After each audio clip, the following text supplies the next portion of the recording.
نبی پاک علیہ السلام نے جس دنیا کو ہم بہت بڑی دنیا سمجھتے ہیں، حضور نے اس کی مثال کیا دی؟ صحیح مسلم کی حدیث ہے،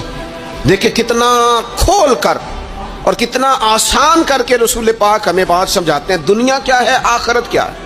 یہ والی زندگی کیا ہے، آخرت کی زندگی کیا، بالکل کھول کر واضح کر کے نبی پاک علیہ السلام فرمانے لگے دنیا اور آخرت کی مثال اس طرح ہے جس طرح دریا بہہ رہا ہو اور کوئی آدمی اس میں انگلی ڈبوئے، جتنا پانی اس کی انگلی کو لگ گیا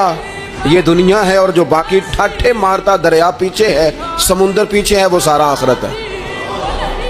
یہ اتنی سی دنیا ہے، یہ صحیح مسلم میں موجود ہے۔ اتنی سی دنیا کے لیے اتنے پاپڑ بیلنا،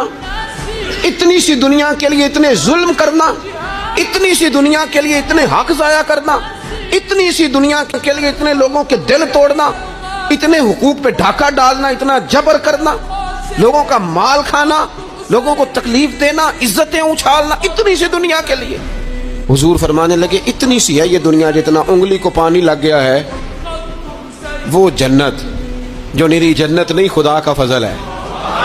جو اللہ کی عطا ہے اپنے بندوں کے لیے۔ میرے کریم فرمانے لگے اس جنت میں وہ نعمتیں ہیں نہ کسی آنکھ نے دیکھی، نہ کسی کان نے سنی، نہ تمہارے دل پر کبھی خیال ہی گزرا ہوگا کہ ہمارا رب ہمیں یہ عطا فرمانے والا ہے۔